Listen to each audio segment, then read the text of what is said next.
Hello aspirants, कैसे हो सब। तो स्वागत है अपने यूट्यूब चैनल पर एबी क्रैकिंग मंत्रा। हाल ही में मैंने अभी यूपीएससी की मेंस दी है 2022 की। अभी 25 सितंबर को हो गई ये मेंस।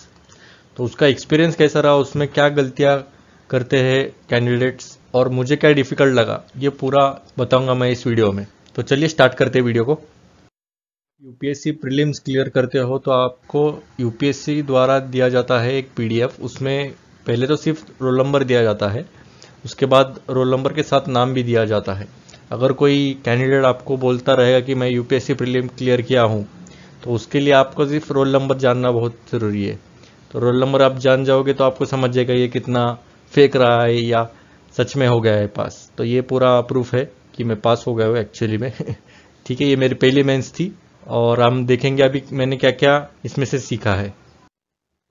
तो यूपीएससी मेंस जो है वो आपको पता है कि पूरा राइटिंग वाला मामला रहता है। इसमें सबसे बड़ा ड्रॉबैक ये था मेरा कि मैंने ऑप्शनल प्रिपेयर नहीं किया था। मुझे लग रहा था कि मैं प्रीलिम ही पास नहीं हो रहा हूँ तो फिर ऑप्शनल क्यों प्रिपेयर करूँ मैं। पर ऑप्शनल पे ही पूरा ऑलमोस्ट 50% गेम आपका सिलेक्शन पे इस पे ही रहता है। ऑप्शनल बहुत इंपॉर्टेंट है आपको प्रिपेयर करना। ऑलमोस्ट दिसंबर नहीं तो जनवरी तक आपका ऑप्शनल रेडी होना चाहिए और उसके बाद प्रीलिम्स होने के बाद आपको सिर्फ माइक्रो नोट्स निकाल के उसका सिर्फ रिवीजन करना चाहिए। और आपका जैसे जैसे आपका सिलेबस कवर होता जाएगा तो उसके साथ साथ आप डेली आंसर राइटिंग भी शुरू रखिए, क्योंकि यूपीएससी की डिमांड पूरी राइटिंग पे है और मेंस के और इंटरव्यू के मार्क्स ही काउंट होते हैं फाइनल सिलेक्शन के लिए। तो इसलिए मेंस बहुत बड़ा इंपॉर्टेंट रोल प्ले करता है आपके सिलेक्शन में और यही आपके हाथ में रहता है, क्योंकि इंटरव्यू बोर्ड कैसा भी आ सकता है, आपको कम ज़्यादा मार्क्स हो सकते हैं, पर यह पूरा आपके बेसिस पे रहता है। आपका जो पूरा पोटेंशियल है इसमें आप दिखा सकते हैं और आपका स्कोर भी बढ़ा सकते हैं। आपने अगर टॉपर्स के मार्क्स देके रहेंगे तो उन्होंने मेंस में ही बहुत अच्छे स्कोर किया है और स्पेशली एथिक्स और एसे और ऑप्शनल में ही उनका देखो सबसे ज़्यादा स्कोर रहता है। और बाकी जीएस 1 2 3 में एवरेज रहता है, 90 to 100 के अराउंड ही रहता है। कुछ एक्सेप्शनल केस होते हैं, जैसे अनुदीप दुरीशेट्टी जी है, उन्होंने ऑलमोस्ट 120 के अबाव ही स्कोर किया है 1 2 3 में ही। सिर्फ जीएस 4 में उल्टा उनका कम आ गया है थोड़ा, पर बाकी ओवरऑल उनका ऑप्शनल में 320 अराउंड है उनके। मतलब अगर आपको 300 प्लस आ गया आपके ऑप्शनल में और ऐसे में ऑलमोस्ट अराउंड 120 प्लस भी आ गए तो आपका चांसेस बहुत ज़्यादा बढ़ जाते हैं। और आपको अगर डाउट होगा कि आंसर राइटिंग कब स्टार्ट करें, तो जनरली ऐसा रहता है कि आप पहले तो आपके पास थोड़ा बहुत तो कंटेंट होना चाहिए आंसर लिखने के लिए। तो जब आपका कंटेंट बिल्डअप होता रहेगा तब आप थोड़े फोर आंसर लिख सकते हैं राइटिंग के लिए एज अ प्रैक्टिस, पर उसके बेसिस पे आप खुद को मत जज करिए।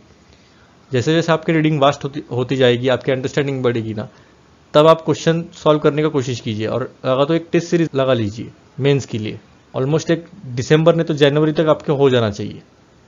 और आपकी एक हैंडराइटिंग भी थोड़ी लेजिबल होनी चाहिए। ये थोड़ा राइटिंग पैड है इसलिए मेरी ऐसी हैंडराइटिंग है, पर एक्चुअल में हैंडराइटिंग मेरी थोड़ी बहुत ठीक ही है। मतलब अच्छे खासे मार्क्स मिल सकते हैं उसके ऊपर। अगर एग्जामिनर को समझा ही नहीं कुछ तो फायदा ही क्या है, अगर लिख के इतना इतना अच्छा आंसर लिख के भी फायदा नहीं है। और सबसे नेग्लेक्टेड पार्ट रहता है ऐसे हम एक्चुअली प्रीलिम के बाद ही देखते हैं, तो वो गलती मत करिए।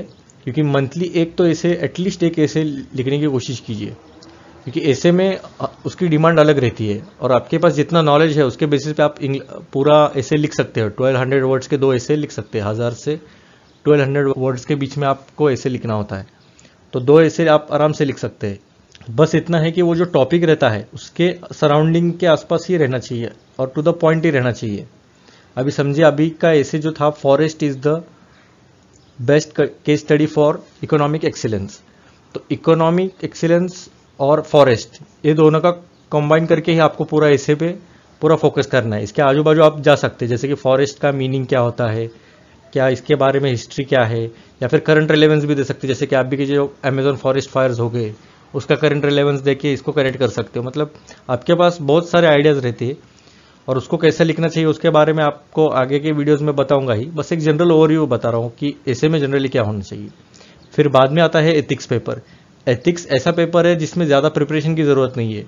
जो सिलेबस दिया है यूपीएससी ने उसमें के जो कीवर्ड्स है उसके ऊपर ही पूरा ये जो एथिक्स पेपर है उसके सराउंडिंग ही रिवॉल्व करता है। आपको हर एक जीएस पेपर के बारे में पूरी डिटेल में स्ट्रेटेजी बताऊंगा। बस इतना ध्यान रखिए कि एथिक्स, एसे और ऑप्शनल ये पूरा अच्छे से तैयार कीजिए। अब भी सितंबर से लेके लगा तो दिसंबर जनवरी तक ये अच्छे से प्रिपेयर करके रखिए। बस अगर ये आपका प्रिपेयर हो गया ना, आपका 90% काम हो गया। क्योंकि जो जीएस जो पेपर रहता है वो आप कुछ ना कुछ तो लिख सकते हैं, क्योंकि आपको उतना अंडरस्टैंडिंग रहता ही है। अभी आप क्या करना चाहिए, फर्स्ट ऑफ ऑल जो सिलेबस रहता है यूपीएससी का मेंस का, वो आप कहीं तो सामने ऐसे दीवार के सामने या जहाँ पे आप पढ़ाई करते हैं उसके सामने ऐसे स्टिक करके आपको बार बार देखना है। और जब भी आप न्यूज़पेपर पढ़ते हो तो उसके पहले GS 2 और 3 का जो सिलेबस है वो पूरा एक बार रीड करके बैठते जाइए। क्योंकि क्या होता है, आपको जो कीवर्ड्स रहते हैं उसके ऊपर ही फोकस करना है, जैसे इकोनॉमिक डेवलपमेंट हो गया, इन्फ्लेशन हो गया, या बाकी का जो क्लाइमेट चेंज, तो इसके सराउंडिंग ही न्यूज़पेपर देखना पड़ता है। और हार्डली 45 to 50 मिनट्स में आपका न्यूज़पेपर पढ़ के हो जाना चाहिए। एक्चुअली अगर आपकी अच्छी प्रैक्टिस हो गई तो आपकी नोट्स भी बनने चाहिए। नोट्स ऐसे नहीं कि आप पूरा न्यूज़पेपर ही दूसरा छाप रहे हो, तो उसके ऊपर भी मैं वीडियो बनाऊंगा कि न्यूज़पेपर के नोट्स कैसे बनाने चाहिए। और आपकी ये हो गया न्यूज़पेपर का। और डेली आंसर राइटिंग को मैंने तो आपको बता दिया है कि 1 से 2 डेली आंसर लिखने ही चाहिए। और अच्छे जो इवेल्युएटर है उससे चेक करके आपको क्या इंप्रूवमेंट करना चाहिए, किधर क्या पॉइंट ऐड करना चाहिए, कितना डाइवर्स पॉइंट आप लिख सकते हो, आपके पास क्या नॉलेज बेस है, उसके और कितना इंप्रूव कर सकते हो, ये पूरा आपको पता चल जाएगा। क्योंकि सिर्फ आपके पास नॉलेज होने से कुछ फायदा नहीं है।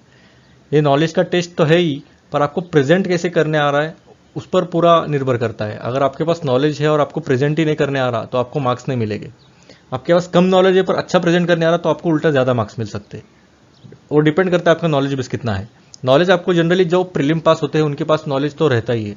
तो इसमें मेन मतलब जो कंसेप्चुअल क्लैरिटी है। अभी देखिए पीडीएस पे एक क्वेश्चन आया था, तो पीडीएस होता ही क्या है वो ही पता नहीं है आपको, तो आंसर कैसे करोगे क्वेश्चन को। तो ये पब्लिक डिस्ट्रीब्यूशन सिस्टम रहता है। तो ये ठीक है, आपको मैं पूरा एनालिसिस बाद में बताऊंगा इसका ही।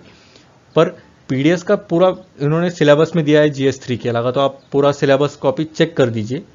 यूपीएससी की साइट पे भी है और एक सिंगल शीट भी आते हैं सिलेबस के। पूरा सिंगल शीट पे उन्होंने एक अभी GS 1 का एक शीट है, फिर GS 2 का शीट है, तो उस पर पूरा एक ही पेज पे उन्होंने सिलेबस ऐसे प्रिंट करके दिया है। तो और मैंने भी अपने प्रिपरेशन के दौरान पूरा सिलेबस ही ऐसे सामने ही ऐसे ही स्टिक किया था। तो आगे का वीडियो मैं अभी कोशिश करूंगा कि न्यूज़पेपर और उसके रिलेटेड न्यूज़ के बारे में बनाऊंगा।